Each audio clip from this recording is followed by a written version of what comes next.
नमस्कार दोस्तों, स्वागत है आप सभी का हमारे YouTube चैनल आलोक ज्ञान गंगा में। मित्रों, हम हाजिर हैं तुम्हारी नैना का दूसरा भाग लेकर के। अगर आपने इस कहानी का पहला भाग अभी तक आपने नहीं सुना है तो डिस्क्रिप्शन में मैंने उसका लिंक दे दिया है, वहां से इस कहानी का पहला भाग सुन सकते हैं। तो चलिए अब दूसरा और अंतिम भाग शुरू करते हैं। इससे पहले कि मित्रों आप हमारी कहानी में खो जाएं, अगर आप हमारे चैनल पर पहली बार विजिट कर रहे हैं तो कृपया चैनल को सब्सक्राइब कर लें, बेल आइकन को प्रेस कर लें ताकि इस तरीके की कहानियां जो हर रोज मैं लेकर के आता हूं उसका नोटिफिकेशन सबसे पहले आप तक पहुंचे। तो चलिए मित्रों, देर ना करते हुए कहानी को शुरू करते हैं। नैना अजय के जवाब का इंतजार कर रही थी और अजय आंख बंद करके उसकी तरफ पीठ करके खड़ा हो गया था। नैना समझ गई थी शायद उसके बारे में जान करके अजय कशमकश में है। वह जबरदस्ती किसी रिश्ते में नहीं बंधना चाहती थी, ना ही जबरदस्ती अपना प्यार हासिल करना चाहती थी। इसलिए नैना बिना किसी जवाब के इंतजार के वहां से जाने लगी। तभी अचानक अजय ने नैना की कलाई पकड़ी और उसे अपने सीने से लगा लिया और उससे कहा, बिना मेरा जवाब लिए जा रही है नैना। आश्चर्य से अजय को देखने लगी। अजय ने नैना से कहा, नैना मैं भी तुमसे प्यार करता हूँ और हमेशा करता रहूँगा।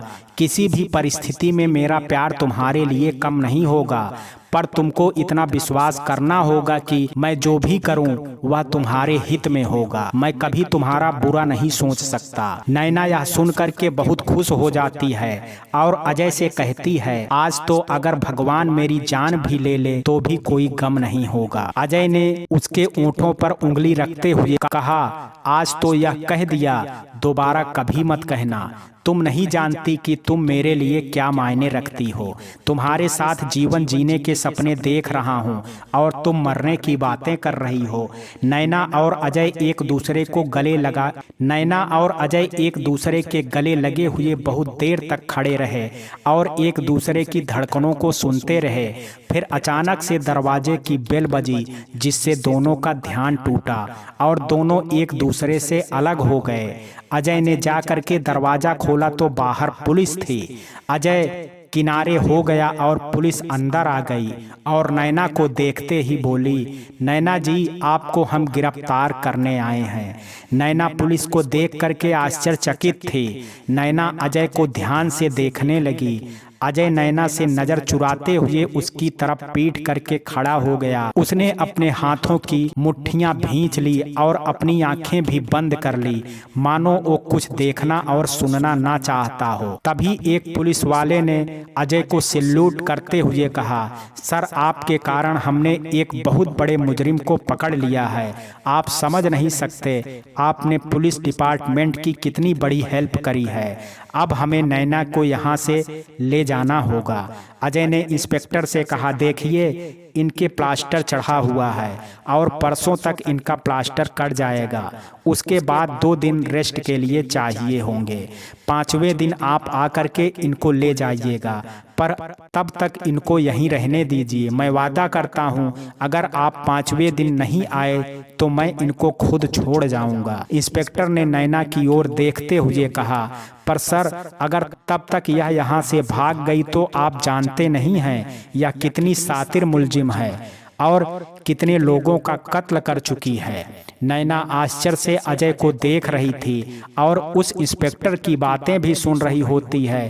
तभी इंस्पेक्टर नैना के पास आकर के कहता है, मानना पड़ेगा आपको, इतनी बड़ी मुजरिम पुलिस को हर बात चकमा दे देती थी आप, मगर आज पुलिस के बिछाए जाल में फंस ही गई। आपको पकड़ने के लिए हमें क्या क्या नहीं करना पड़ा, पर आज बिना परिश्रम के ही आप फंस गई। आखिर हमारे अजय सर ने आपको अपने झूठे प्यार के जाल में फंसा करके पकड़ ही लिया। क्या कहा, क्या क्या नहीं करना पड़ा आपको पकड़ने के लिए? अजय सर के साथ आपका एक्सीडेंट हमारे इस नाटक का पहला हिस्सा था और अभी जो कुछ भी आपने कहा उन सब रिकॉर्ड हो चुका है सबूत के तौर पर। नैना यह सब सुन करके आश्चर्य से स्तब्ध हो करके वहीं सोफे पर बैठ जाती है और अजय इंस्पेक्टर की बात सुन करके गुस्से में अपनी आंखें बंद कर लेता है और इंस्पेक्टर से से कहता है, प्लीज आप लोग जाइए, 5 दिन बाद मैं नैना को आपके हवाले कर दूंगा। इंस्पेक्टर, ठीक है सर,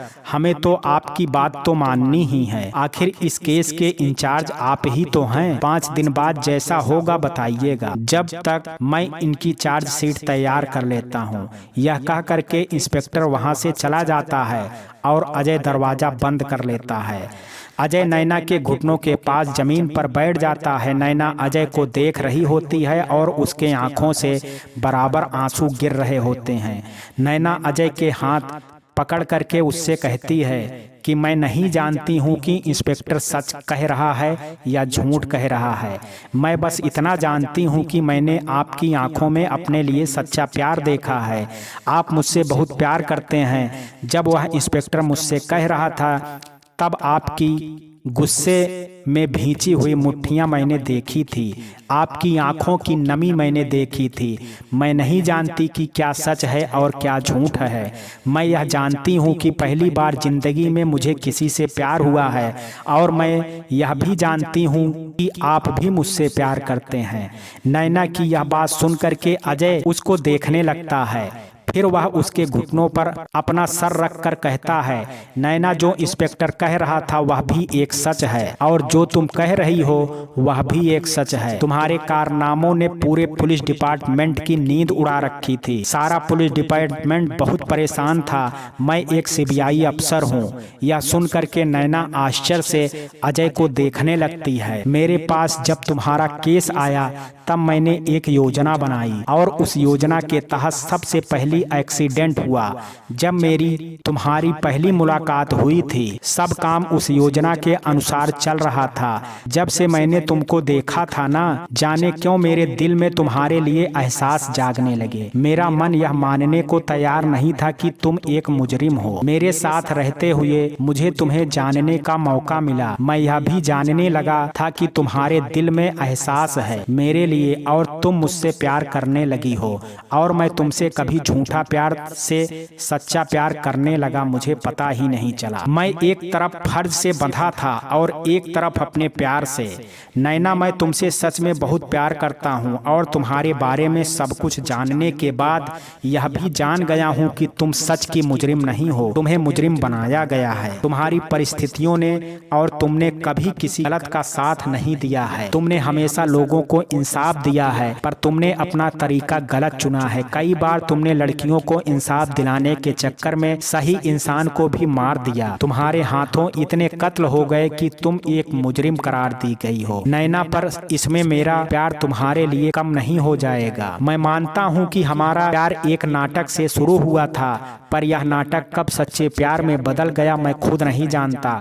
मैं तुम्हारा हमेशा साथ दूंगा लेकिन मैं अपने फर्ज से बंधा हुआ हूँ। यह केस मेरे अंडर में है, मुझे तुम्हें कानून के हवाले करना ही होगा।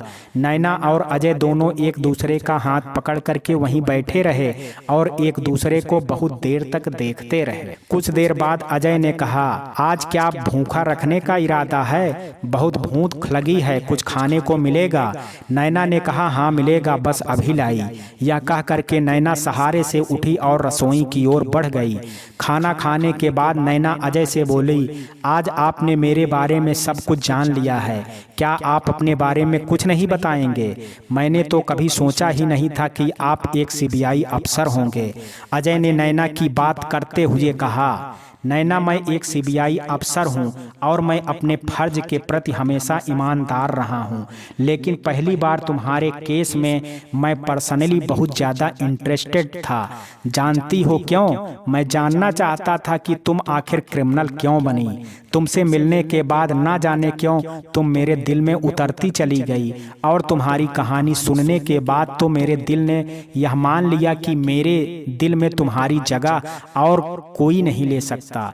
इसलिए नहीं कि तुमसे सहानुभूति है, इसलिए कि तुम की बहुत हिम्मती लड़की हो। तुमने डर करके कायरता पूर्वक आत्महत्या नहीं करी, ना ही डर करके तुम बैठी। तुमने हिम्मत से सामना किया, उस दरिंदे को मार डाला। हाँ, तुम्हारा तरीका गलत था पर तुमने अपने साथ नाइंसाफी करने वाले को सजा दी। उसके बाद ना जाने कितने लोग, कितनी लड़कियों को तुमने इंसाफ दिलाया होगा। तुम समाज में एक प्रेरणा बनोगी। जिसने तुम्हारे साथ नाइंसाफी की है उससे डरने की आवश्यकता नहीं है, बल्कि हिम्मत से लड़ने की आवश्यकता है।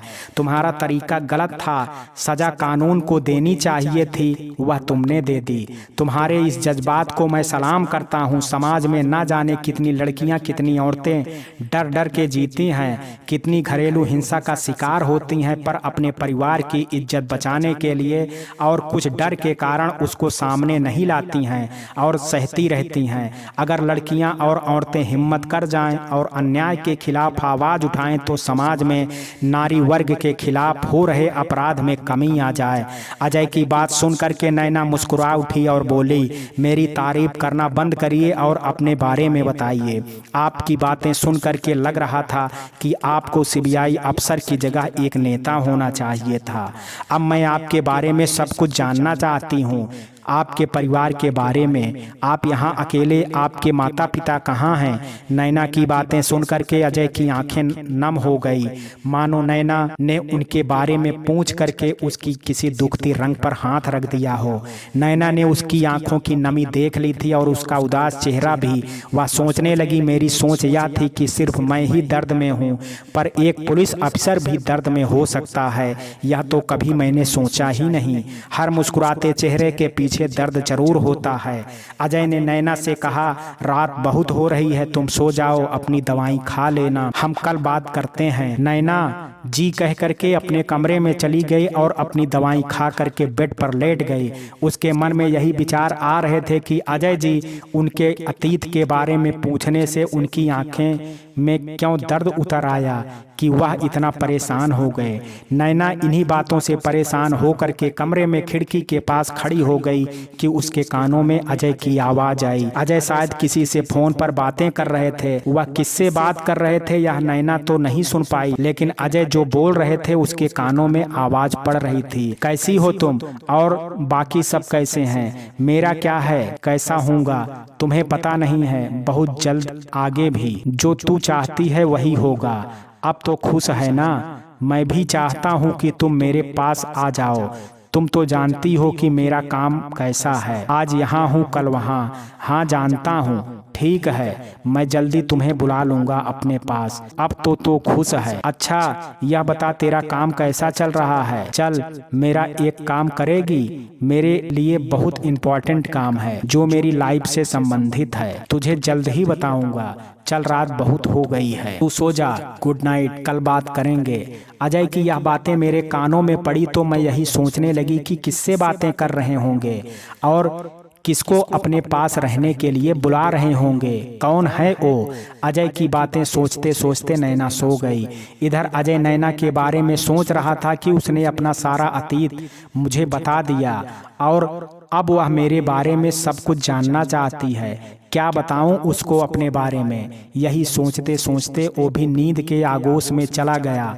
अगले दिन जब अजय की आंख खुली तो किचन से खटपट की आवाज आ रही थी। उन आवाजों को सुन करके वह यह समझ गया कि नैना किचन में चाय बना रही है। उसके मन में यह विचार आया, अभी तो नैना है तो उसके हाथ की चाय पीने की आदत पड़ गई है, पर जब परसों जब वह अपने आप को कानून के हवाले कर देगी तब फिर से मुझे खुद चाय बनाने पड़ेगी।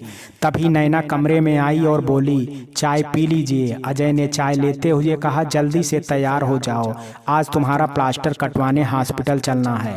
नैना ने जी कह करके नजरें नीचे कर ली और कुछ सोचने लगी।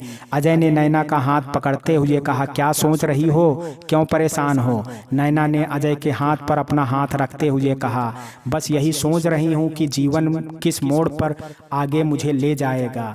बस इस बात की मुझे खुशी है कि जिसको चाहा वह मुझे या ना मिले, उसकी चाहत मुझे मिल गई है। अजय ने नैना का चेहरा ऊपर करते हुए कहा, नैना तुम परेशान मत हो, बहुत जल्दी सब कुछ ठीक हो जाएगा। नैना ने अजय का हाथ पकड़ते हुए कहा, अजय जी क्या मैं आपकी जिंदगी के दर्द को जान सकती हूँ? आपकी आंखों में जो उदासी है उसका कारण जान सकती हूँ। परसों मैं यहाँ से चली जाऊंगी, फिर आगे मेरे जीवन में क्या लिखा है पता नहीं। मैं बस इतना चाहती हूँ जाने से पहले आपकी उदासी क्या है कारण जान लूं। अजय ने कहा, नैना मैं तुम्हें सब बताऊंगा, यहाँ जाने से पहले सारी सच्चाई को बताऊंगा जिसे मैंने आज तक किसी को नहीं बताया है, पर अभी पहले तुम्हारा प्लास्टर कटवा दूं, फिर लौट के आकर के वादा करता हूँ कि सब बता दूंगा। नैना ने कहा, मैं उस पल का इंतजार करूंगी। वह यह कह करके दोनों कप उठाते हुए रसोई घर की ओर चल दी। मैंने जल्दी से रसोई का काम निपटा करके दोपहर का खाना भी बना करके रख दिया, क्योंकि मैं जानती थी कि प्लास्टर कटवाने के बाद मुझे थोड़ा दर्द होगा और मैं काम नहीं कर पाऊंगी। अजय मुझे आवाज लगाते रहे कि काम छोड़ दो और डॉक्टर के यहाँ चलने के लिए तैयार हो जाओ, पर मैंने उनकी कोई बात नहीं सुनी और मैं अपना काम करती रही। जब मैंने अजय जी की कोई बात नहीं सुनी तो वह मेरे पास किचन में आ गए और बोले, क्यों अपनी आदत डाल रही हो मुझे? तुम्हारे जाने के बाद क्या होगा मेरा, मैं समझ नहीं पाता।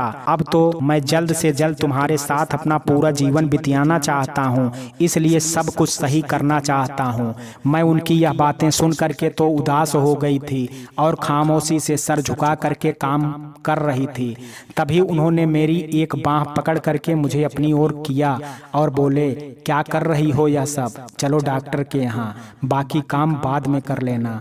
उन्होंने गैस बंद करके मुझे मेरे कमरे तक ला करके छोड़ा और बोले, चलो जल्दी से तैयार हो जाओ, मैं 5 मिनट में आया कह करके वो चले गए। ना जाने क्यों मेरा दिल उदास था और मेरा तैयार होने का मन नहीं कर रहा था। मैं जानती थी कि मेरा प्लास्टर कटने के बाद मुझे यहाँ से जाना होगा और मैं यहाँ से नहीं जाना चाहती थी। तभी अजय कमरे में आए और बोले, अभी तक तैयार नहीं हुई, जल्दी चलो देर हो जाएगी। मेरी तरफ से कोई जवाब ना पा करके उन्होंने मेरी उदास आंखों की तरफ देखा और बोले, भरोसा नहीं है मुझ पर? मैंने उनसे कहा, आप चलिए, बस 5 मिनट में आई। यह कह करके मैं तैयार होने लगी और वह हमारा बाहर इंतजार कर रहे थे। 5 मिनट बाद मैं उनके साथ डॉक्टर के यहाँ चली गई। जब डॉक्टर मेरा प्लास्टर काट रहे थे तो मुझे दर्द हो रहा था, वह मुझे उनकी आंखों में दिखाई दे रहा था। प्लास्टर कटने के बाद डॉक्टर ने एक बार मेरा एक्सरे किया और एक्सरे देखने के बाद कहा, अब आप बिल्कुल ठीक हैं और 2-3 दिन हो सकता है आपको चलने में थोड़ी सी दिक्कत हो, पर जैसे जैसे आप चलेंगी वैसे आपको आराम हो जाएगा, आप बिल्कुल ठीक हो जाएंगी। घर जा कर के थोड़ी सिकाई गर्म पानी से कर लीजिए, जिसमें सेंधा नमक मिला लीजिएगा, और यह कुछ मेडिसिन्स हैं जो आपको 10 दिन तक खानी है। उसके बाद कोई दिक्कत हो फिर दिखा दीजिएगा। डॉक्टर जी के कहने के बाद अजय मुझे लेकर के घर वापस आ गए। इस दौरान वह मुझे बराबर सहारा देते रहे, मेरा हाथ पकड़ करके मुझे कार तक ले करके आए, मुझे घर तक ले आए और मेरा हमेशा ख्याल रखते। उनका इस तरह से ख्याल रखना मेरे दिल को छू गया और मैं मन ही मन सोचने लगी, काश यह पल कभी खत्म ना हो। घर पर आने के बाद उन्होंने मुझे बिस्तर पर धीरे से बैठाया, मुझे दवा खाने के लिए दी और फिर गर्म पानी करके लिए लाए ताकि मैं सेकाई कर सकूं। वह मेरा ख्याल रख रहे थे और मैं उन्हें एकटक देख रही थी, मानो जिंदगी से यह चाहती हूं कि कभी भी यह पल खत्म ना हो। मुझे उदास देख करके वह मेरा हाथ अपने हाथों में ले करके बोले, नैना क्या तुम्हें मेरे ऊपर भरोसा नहीं है? मैंने कहा, ऐसी बात नहीं है, आपके ऊपर तो पूरा भरोसा है, पर अपनी किस्मत पर भरोसा नहीं है। अगले ही पल वह मुझसे बोले, यह 2 दिन में तुम्हारे लिए यादगार बनाना चाहता हूँ। मैं चाहता हूँ जब तुम जाओ तो यह 2 दिन याद करके मुस्कुराओ, ना कि अपनी बीती हुई वह जिंदगी जो तुमने अब तक सही है उसके बारे में सोचो। मैंने कहा, ठीक है, लेकिन पहले आप मुझे वह सब बताएंगे जो मैंने आपसे पूछा था। उन्होंने मेरी बात काटते हुए कहा, कौन सी बात कर रही हो? मैंने उनसे कहा, आप जान करके भी जानना नहीं चाहते? मेरा तो आपने सारा अतीत जान लिया, अब मैं आपके बारे में सब कुछ जानना चाहता। अजय मेरी तरफ पीठ करके खड़े हो गए और बोले, खाना लगा देते हैं, बहुत देर हो गई है। यह कह करके वह कमरे से बाहर चले गए और मेरे मन में हजारों सवाल छोड़ गए कि क्यों आखिर वह अपने अतीत से भाग रहे हैं, कौन सा दर्द है जो उनको इतना परेशान किए हुए है। थोड़ी ही देर में वह 2 थाली में खाना लेकर करके आए, एक मुझे भी और एक खुद भी खाने के लिए। पास में मेरे बैठ करके मैंने देखा अजय मुझसे नजरें चुरा रहे थे। अभी उनके मोबाइल पर किसी का फोन बजा। फोन देख करके पहले उन्होंने एक बार मेरी तरफ देखा, उसके बाद उन्होंने फोन उठा लिया। हाँ कैसी हो? मैं भी ठीक हूँ। मैंने तुमसे जो काम कहा था उसका कुछ हुआ? अच्छा, क्या तुम कल घर आ सकती हो? ठीक है, मैं शाम तक तुम्हारा इंतजार करूंगा, अपना ख्याल रखना। यह कह करके उन्होंने फोन रख दिया और चुपचाप खाना खाने लगे। शायद उनके मन में यह सवाल होगा कि मैं उनसे पूछूं कि वह किससे बात कर रहे थे, पर मैंने यह उचित नहीं समझा। खाना खाने के बाद मुझे नींद आने लगी थी। वह मुझसे सोने को कह करके चले गए। मैं भी दवा के नशे में थी तो सो गई। रात में मेरी नींद बहुत देर से खुली तो अजय मुझे कहीं दिखाई नहीं दिए। मैं धीरे से सहारे से रिस्क ले करके उठने की कोशिश करने लगी। मुझे बहुत अटपटा सा लग रहा था। मेरी कोशिश ने मुझे दर्द दे दिया और मेरे मुंह से आह की आवाज निकल गई। मेरी आवाज सुनते ही अजय मेरे पास दौड़ करके चले आए। अजय ने मुझसे कहा मुझे आवाज दे दिया होता या बाहर आने की क्या जरूरत थी। मैंने कहा मेरी नींद पूरी हो गई है और आप दिख नहीं रहे थे। अजय ने मुझे सहारे से उठाया और मुझसे कहा धीरे धीरे चलने की कोशिश करो। वह मेरा हाथ पकड़ करके मुझे कमरे में चलाने लगे। कुछ देर बाद उन्होंने मेरा हाथ छोड़ दिया और मैं कमरे में धीरे धीरे कदमों को बढ़ाते हुए चलने लगी। आज 1 महीने बाद बिना स्टिक के चल करके मुझे बहुत अच्छा लग रहा था। मेरे चेहरे की मुस्कान देख करके अजय भी बहुत खुश थे। मैं अपने कमरे से उठ करके बाहर हॉल में आ गई और वहीं सोफे पर बैठ गई। थोड़ी देर में अजय कॉफी लेकर के मेरे पास आए और मुझे कॉफी देते हुए बोले अब कैसा लग रहा है? मैंने अजय से कहा मुझे अब काफी आराम है, आप परेशान मत होइए। मेरी बात सुन करके मुस्कुराने लगे।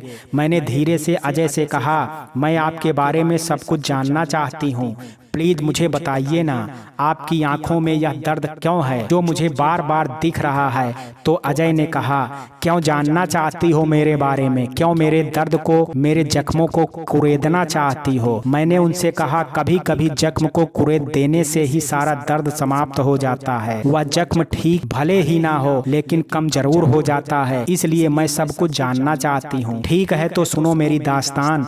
उन्होंने कॉफी रख करके मुझसे कहा मैं गाँव का रहने वाला एक गरीब अध्यापक का बेटा था। मेरे पिता गांव विद्यालय के अध्यापक थे। माँ मेरी गृहिणी थी। मेरी एक बड़ी बहन और एक छोटी बहन थी। हम लोग गरीब थे पर पिताजी इतना कमा लेते थे कि हम लोगों का खाना पीना चल जाता था। थोड़ी बहुत खेती बाड़ी थी जिसे पिताजी ने बटाई पर दे रखा था, जिससे साल भर का अनाज आ जाता था। कुल मिलाकर यह कह सकते थे कि हम लोग का परिवार सुखी था। पिताजी हम तीनों भाई बहनों को पढ़ा रहे थे। एक दिन हमारे परिवार पर दुर्भाग्य की छाया पड़ गई। गांव के रईस और अयास जमींदार की नज़र मेरी मासूम सी दीदी पर पड़ गई। मेरी दीदी बहुत सुंदर थी। वह जमींदार मेरी दीदी से विवाह रचाना चाहता था। मेरे पिताजी मेरी दीदी को बहुत चाहते थे, इसलिए उन्होंने उस अयास और दीदी से दुगनी उम्र के जमींदार से दीदी का विवाह करने से मना कर दिया। उस जमींदार ने पिताजी के मना करने पर इस बात को अपना अपमान समझा और इस बात का बदला लेने के लिए मन में गंदे विचार बनाने लगा। मेरी दीदी 12वीं कक्षा में थी और गांव से बाहर शहर के विद्यालय में बस द्वारा पढ़ने जाती थी। एक दिन स्कूल से वापस आ रही थी। उस दिन उनकी सहेली उनके साथ नहीं थी। उस जमींदार के आदमियों ने मेरी दीदी को उठा करके अपने फार्म हाउस ले गया और वहां पर उस जमींदार ने मेरी दीदी के साथ। यह बात सुनते ही नैना ने अजय के हाथ पर अपना हाथ रख दिया और नैना की आंखों में आंसू आ गए। उसने कहा मैं आपका दर्द समझ सकती हूँ। आपकी दीदी के साथ क्या हुआ यह आपको बताने की आवश्यकता नहीं है। मेरी दीदी बर्बाद हो चुकी थी पर उन्होंने हिम्मत नहीं हारी और वह घर आई। माँ उनकी दुर्दशा देख करके सब समझ गई थी। मैं उस समय कक्षा 8 का विद्यार्थी था और कुछ समझ में आ गया था कि दीदी के साथ क्या हुआ है। शाम को जब पिताजी घर आए तो माँ ने उनको सारी दास्तान बताई। मेरे पिता की तो पैरों तले जमीन खिसक गई। मेरे पिता ने मेरी माँ से कहा, सारा सामान बांध दो, हम रात गांव छोड़ करके यहाँ से चले जाएंगे। यहाँ तक तो ठीक था, पर उस गांव के जमींदार के कुछ आदमी हमारे घर पर नजर रखे थे कि अब हमारे माता पिता क्या कदम उठाते हैं। जब उस जमींदार को यह पता चला कि हम लोग रातों रात गांव छोड़ने की तैयारी में हैं, तो उस जमींदार गांव के लोगों को लेकर के हमारे घर आ धमका।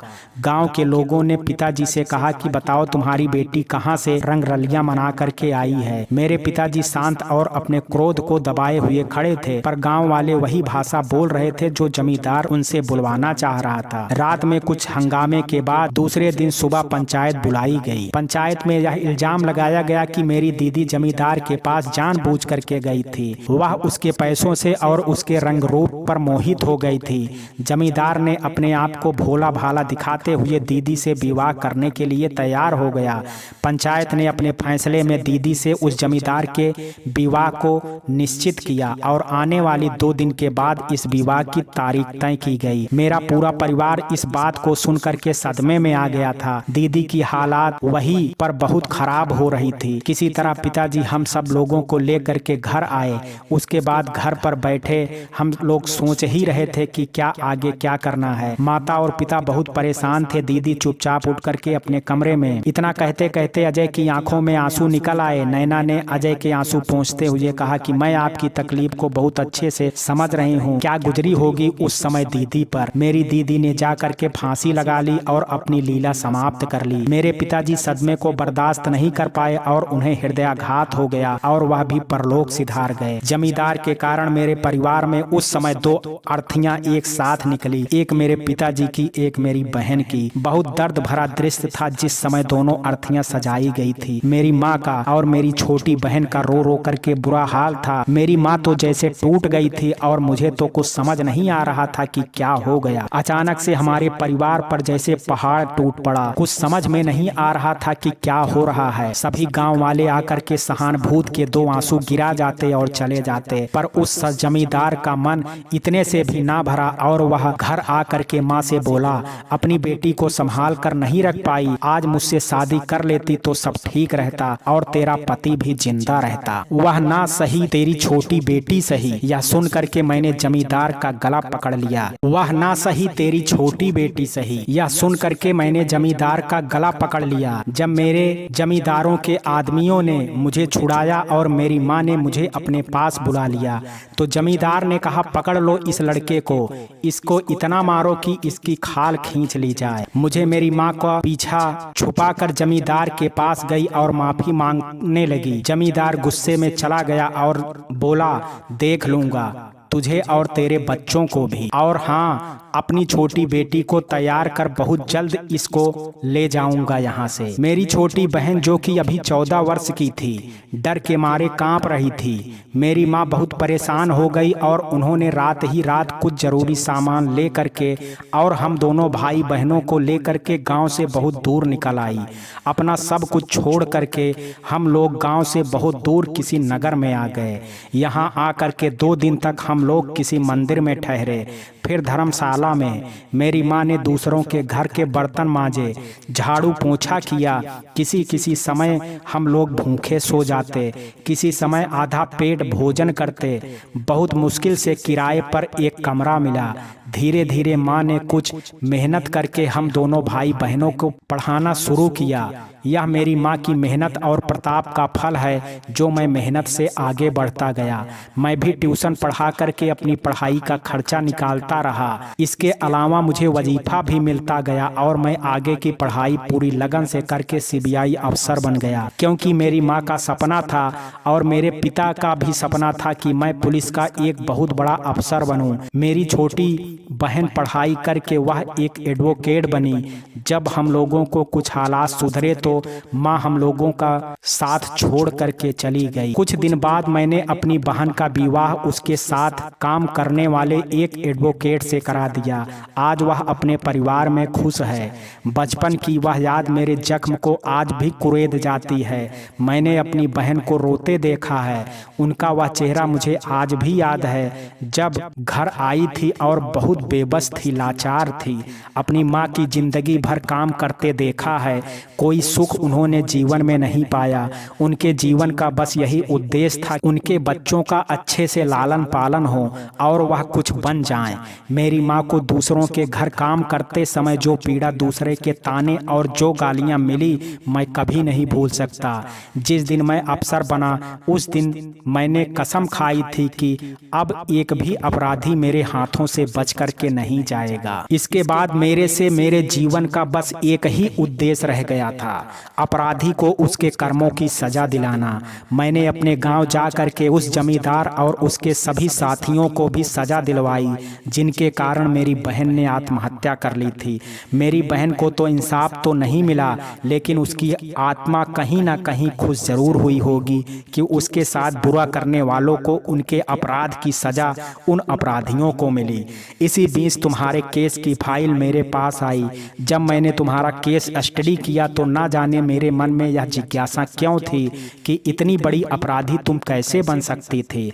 पुलिस डिपार्टमेंट की पहुंच से तुम बहुत दूर थी, इसलिए जब यह केस हमको दिया गया तो मैंने जी जान से इस केस में कोशिश की। नहीं पता था कि जिस मुजरिम के बारे में मैं जानने की कोशिश कर रहा हूँ वह मुजरिम मेरी जिंदगी बन जाएगा। नैना की आंखें अजय की बात सुन करके भर आई थी। दोनों लोग थोड़ी देर खामोश बैठे थे। अजय ने नैना का हाथ पकड़ करके कहा, अब जो भी परिणाम हो, अब अगर सजा हो जाती है तो मैं तब तक तुम्हारा इंतजार करूंगा जब तक तुम अपनी सजा काट करके वापस नहीं आती। मैं पूरी कोशिश करूंगा तुम्हें इंसाफ मिले, सही न्याय हो। अब यह तय है कि मेरी जिंदगी में तुम्हारी जगह कोई और नहीं ले सकता। नैना ने अजय की बात सुन करके कहा, मेरे जीवन में भी आप पहले इंसान हैं जिसे इस दिल में अपना कहा। मुझे परिणाम की कोई चिंता नहीं है, चाहे कुछ भी हो। आपका साथ, आपका प्यार मेरे साथ है, मेरे लिए यही काफी है। कुछ देर बाद दोनों तरफ खामोशी रही। फिर नैना ने उस खामोशी को तोड़ते हुए कहा, आपकी बहन कहाँ है? अजय ने नैना की बातों का जवाब देते हुए कहा, मेरी बहन अभी थोड़ी देर में आ रही होगी। मैंने उसको यहाँ तुमसे मिलने के लिए बुलाया है। वह एक एडवोकेट है और मैं चाहता हूँ कि वह तुम्हारा केस पूरी ईमानदारी से लड़े। नैना ने आश्चर्य से कहा, मतलब आप कल अपनी बहन से बात कर रहे थे? अजय के हाँ में जवाब देने के बाद नैना ने कहा, और उस दिन भी आप अपनी बहन से बात कर रहे थे? तो अजय ने कहा, आप इसके दोस्त के अलावा मेरा है ही कौन? मेरी एक बहन को छोड़ करके या तो आप इसके फोन आते हैं या मेरी बहन का। ना मेरा कोई दोस्त है ना कोई घर परिवार, सिर्फ एक बहन है जिससे मैं बात कर लेता हूँ, अपने दिल की सारी बात करता हूँ उससे। नैना अजय की बात सुनकर के हंसने लगी। अजय ने नैना को हंसता हुआ देख करके उससे पूछने लगी, तुम हंस क्यों रही हो? नैना ने कहा, इसलिए क्योंकि मैं सोच रही हूँ कि आपकी जिंदगी में कोई और है जिससे आप बात कर रहे थे। मुझे बहुत जलन हो रही थी।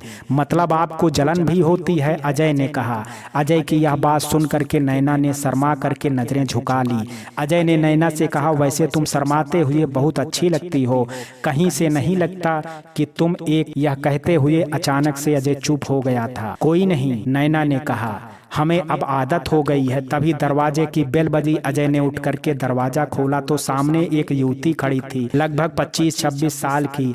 अजय ने उसे देखते ही गले लगा लिया। नैना ने देखा तो वह समझ गई कि यह अजय की छोटी बहन है। नैना उन दोनों भाई बहन के प्यार को देखने लगी। उसकी आंखों में नमी आ गई। उसने युवती ने जैसे ही मैं नैना को देखा, वह धीरे धीरे उसके पास गई और भाभी कह करके गले लग गई। नैना की आंखों में आंसू आ गए। उसने अजय को देखा। अजय ने पलक झपका करके हाँ का इशारा किया। दोनों बहुत देर तक गले लगी रही। बाद में अजय ने नैना से अपनी छोटी बहन का परिचय कराया। नैना, यह मेरी छोटी बहन, मेरी लाडो, मेरी गुड़िया, ज्योति नाम है इसका। नैना ने ज्योति से कहा, तुम मेरे बारे में सब कुछ जानती हो क्या? ज्योति ने नैना से कहा, भैया ने मुझे सब कुछ बता दिया है, मुझे आपके बारे में सब बातें पता है और अब अपनी भाभी का केस भी मुझे ही लड़ना है। मैं पूरी कोशिश करूंगी कि आपको इंसाफ दिलवा सकूं। आप बहुत प्यारी हैं ज्योति, नैना ने कहा। अजय ने नैना से कहा, गुड़िया कल ही इसका केस फाइल कर दो, क्योंकि परसों नैना अपने आप को पुलिस के हवाले कर देगी। ज्योति ने नैना की तरफ देखते हुए कहा, भैया अब भाभी मेरी जिम्मेदारी है, मैं पूरी कोशिश करूंगी कि भाभी को इंसाफ मिले। मैं पूरी ईमानदारी और मेहनत से यह केस लड़ूंगी। ज्योति की बात सुनकर के नैना की आंखों में आंसू आ गए। उसके मन में यह एहसास हुआ कि आज उसका भी कोई अपना है। अजय ने ज्योति से कहा, अच्छा और बताओ, घर पर सब कैसे हैं? दीपक कैसा है? उसका काम कैसा चल रहा है? तुम्हारा ख्याल तो रखता है ना? तुमको वहाँ कोई परेशानी तो नहीं है? ज्योति ने अजय की बात काटते हुए कहा, भैया मैं बिल्कुल ठीक हूँ, बहुत खुश हूँ। दीपक मेरा बहुत ही ख्याल रखते हैं और बिजनेस बिल्कुल ठीक चल रहा है। बस बिजनेस के सिलसिले में दीपक थोड़ा बिजी रहते हैं। अजय का ऑफिस से फोन आ जाने के कारण वह दूसरे कमरे में चला गया। तब ज्योति ने नैना का हाथ पकड़ कर कहा, भाभी आपके आने से आज भैया की आंखों में पहली बार खुशी देखी हूँ, वरना भाई की आंखों से मुस्कुराहट हमेशा के लिए छिन गई थी। आपको बहुत बहुत धन्यवाद मेरी भैया की मुस्कुराहट वापस करने के लिए। मैं पूरी कोशिश करूंगी आपको इंसाफ मिले और आप जल्द से जल्द इस घर में मेरी भाभी बन करके हमेशा के लिए आ जाएं। भाभी आपके बारे में भैया ने सब कुछ बता दिया है, पर फिर भी मैं आपके मुंह से सब कुछ सुनना चाहती हूँ, छोटी बात भी, ताकि इस केस में किसी भी तरह की कोई कमी ना रह जाए। नैना अपनी एक एक बात ज्योति को बताती है।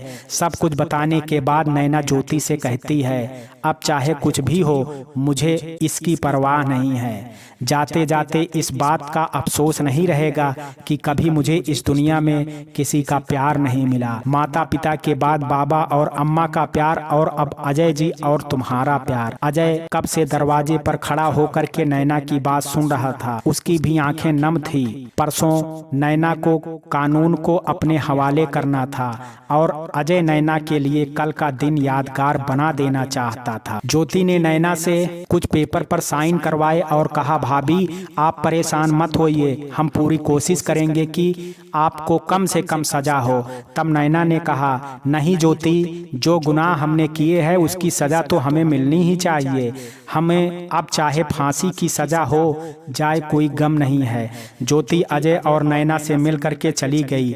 अजय नैना के पास आकर के उसका हाथ अपने हाथों में लेता है और कहता है, चलो आज तुम्हारी पसंद का खाना बनाते, मुझे किचन में मदद करो। नैना अजय मिल करके खाना बनाते हैं। कुछ देर बाद अजय बाहर आता है और डाइनिंग टेबल पर खूब सारी कैंडल जला देता है और बाकी सारी लाइटें बंद कर देता है।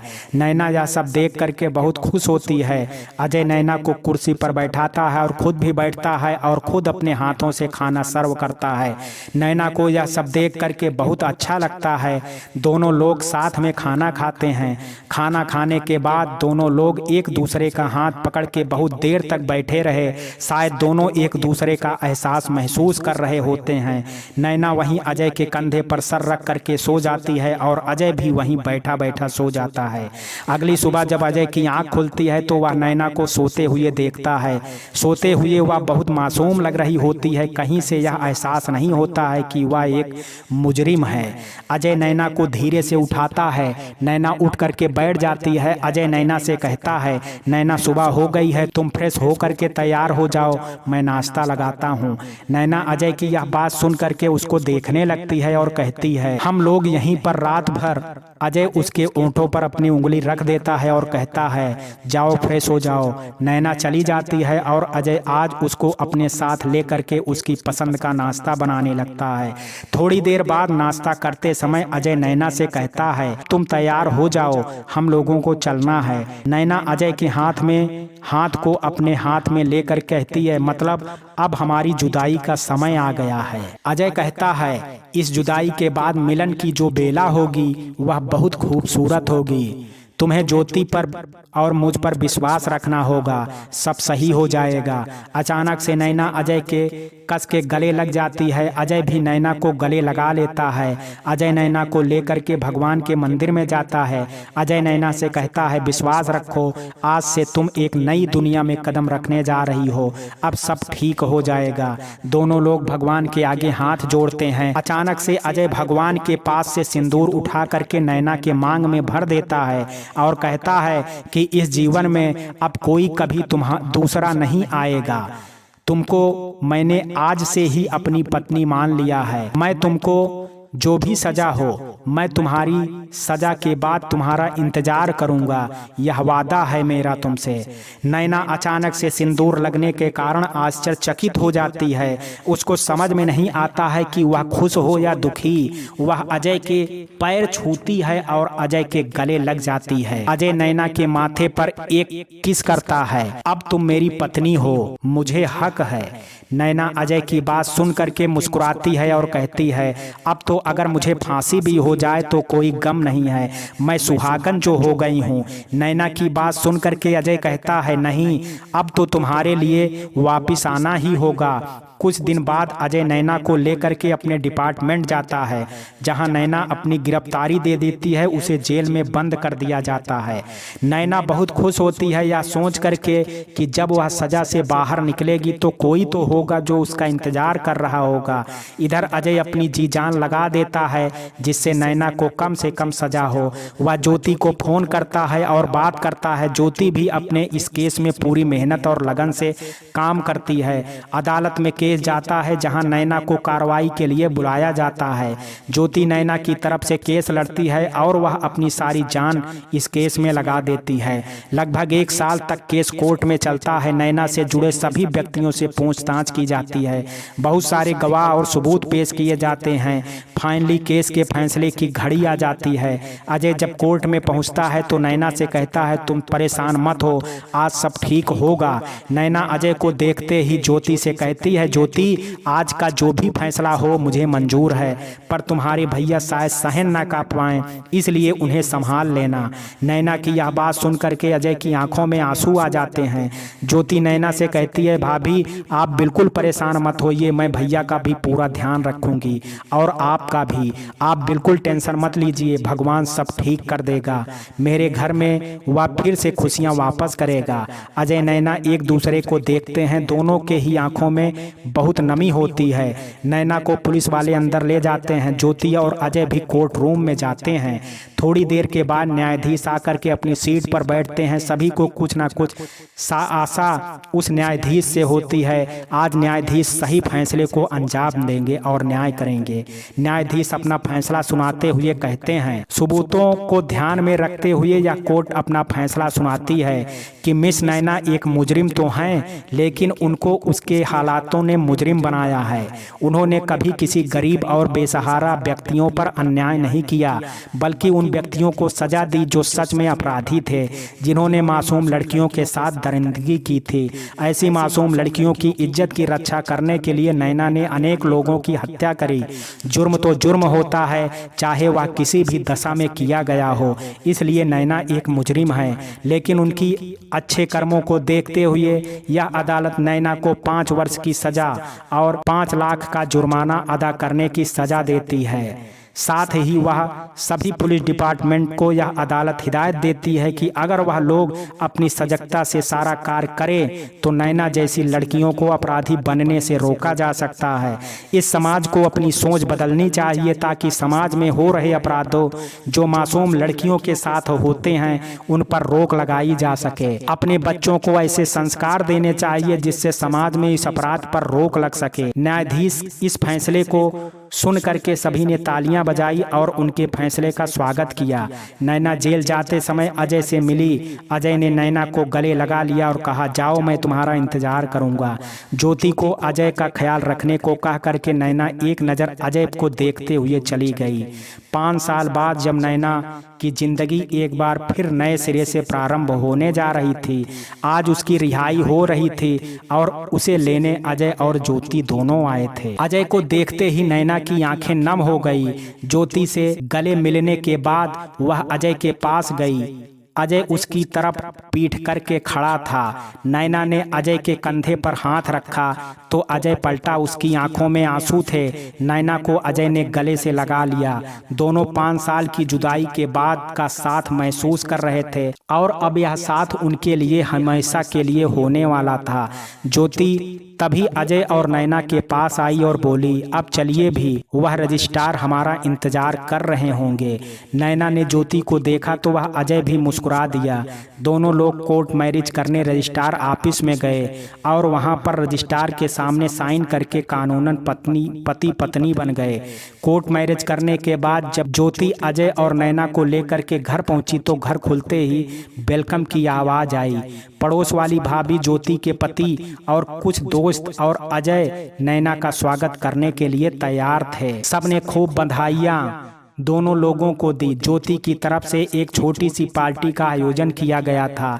सबने उस पार्टी को बहुत एंजॉय किया और सभी लोग ढेर शुभकामनाएं दे करके सब अपने घरों को चले गए।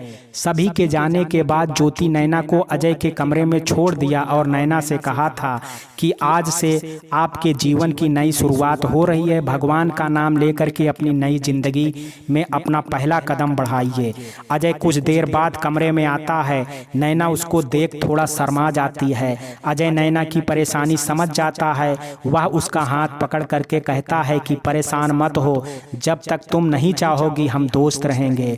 नैना अजय के प्यार के आगे अपना डर भूल जाती है और वह दोनों हमेशा के लिए एक हो जाते हैं।